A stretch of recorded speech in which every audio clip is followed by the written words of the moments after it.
Hello दोस्तों, स्वागत है मेरे यूट्यूब चैनल ITI ऑनलाइन में। दोस्तों आज हम इस वीडियो में जानने वाले हैं रेलवे ग्रुप डी में मेडिकल स्टैंडर्ड की क्या वैल्यू होती है। दोस्तों किसी भी जॉब में जाने से पहले आपको उस जॉब का क्राइटेरिया पता होना चाहिए। उसमें सबसे मेन होता है हमारा मेडिकल स्टैंडर्ड। मेडिकल स्टैंडर्ड पे ही सब डिपेंड होता है। मान लीजिए आपकी जॉब किसी भी पोस्ट पे लग जाती है और उसका मेडिकल स्टैंडर्ड अगर आपको नहीं पता है, हो सकता है आपको वो दिक्कत हो सकता है आपकी आइज़ का मेडिकल स्टैंडर्ड उन्होंने जो मांगा हो वो ना हो। मान लीजिए आप लोगों पायलट का फॉर्म भरते हैं, उसमें अगर आपको नहीं पता है कि स्पेक्स नॉट, जो स्पेक्स लगाते हैं वो उसको फॉर्म नहीं भर सकते, लेकिन अगर आपको वो चीज़ें नहीं पता हैं तो आप फॉर्म को भरेंगे, आप अच्छे से तैयारी करेंगे और ALP की पोस्ट को ले लेंगे। लेकिन जब आपका प्रोसेस आगे बढ़ेगा और जब आपका मेडिकल स्टैंडर्ड होगा DV के बाद, तो मान लीजिए अगर वो मेडिकल स्टैंडर्ड आपका फिट नहीं हो रहा है और वहाँ पे अगर उन्होंने मेडिकल स्टैंडर्ड बताया कि हमें चश्मे की आवश्यकता नहीं है, अगर चश्मे वाले व्यक्ति इसमें देख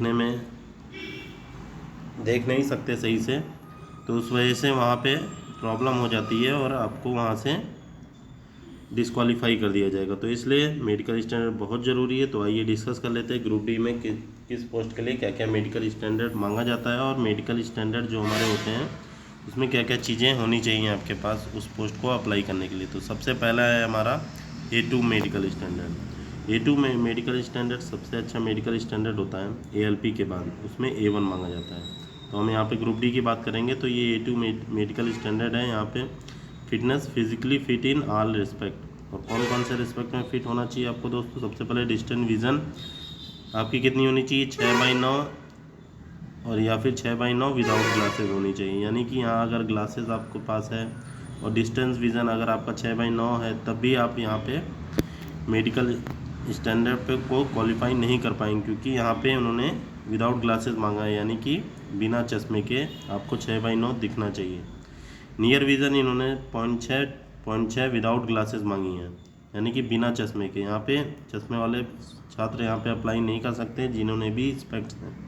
नेक्स्ट है must pass test of colour vision, binocular vision और नाइट विज़न।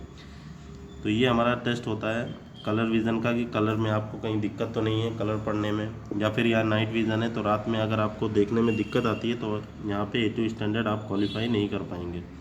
चलिए दोस्तों, मिज़ोफिक विज़न भी वही होता है दोस्तों, दूर की दृष्टि के लिए। नेक्स्ट हमारा स्टैंडर्ड है A3 स्टैंडर्ड। अब ये क्या होता है? इसमें डिस्टेंस विज़न 6/9 विद और विदाउट ग्लासेस। तो यहाँ आपको एक पॉइंट याद करना है, तो सॉरी दोस्तों, यहाँ पे एक पॉइंट पे नज़र डाल सकते हैं। ये विदाउट ग्लासेस भी इन्होंने एलिजिबल कर दिया है और विद ग्लासेस, यानी कि बिना चश्मे और चश्मे भी है। तो 6/9 अगर आप की विज़न है तो आप यहाँ पे एलिजिबल हो, तो यहाँ पे आपको कोई दिक्कत नहीं आने वाली। नेक्स्ट है नियर विज़न हमारा 0.6 विद और विदाउट ग्लासेस, यानी कि चश्मे के और बिना चश्मे के दोनों में ये एलिजिबल है।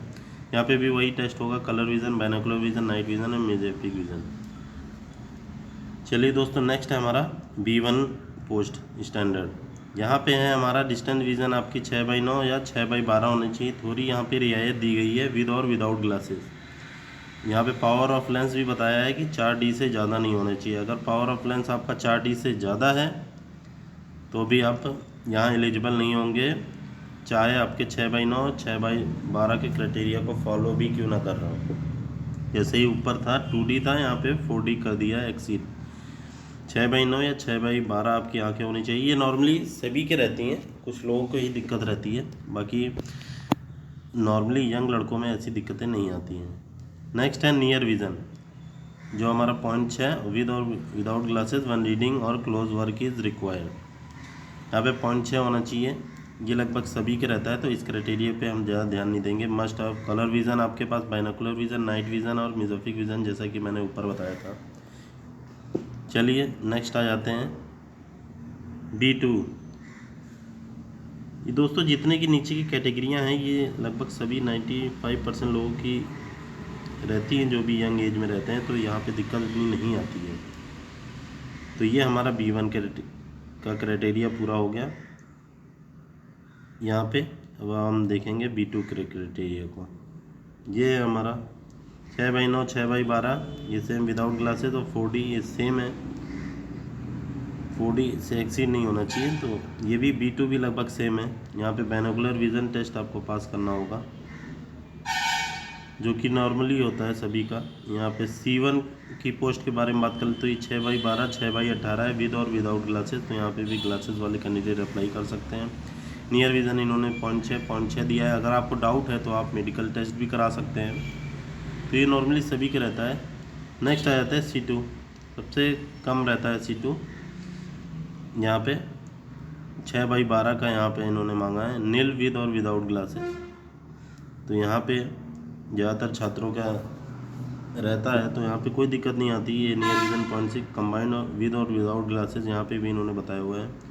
यहाँ पे लिखने पढ़ने में आपको दिक्कत बहुत ज़्यादा ना हो, तो यहाँ पे अगर आप रीड कर लेते हैं किसी शब्द को या किसी पैरा को, तो आपको दिक्कत नहीं आती। तो ये टोटल हमारे 6 मेडिकल स्टैंडर्ड हो गए। कोई भी डाउट है तो कमेंट करके पूछ सकते हैं। वीडियो अच्छी लगी तो प्लीज़ एक लाइक और चैनल को ज़रूर सब्सक्राइब कर लीजिएगा ऐसी अहम जानकारी पाने के लिए।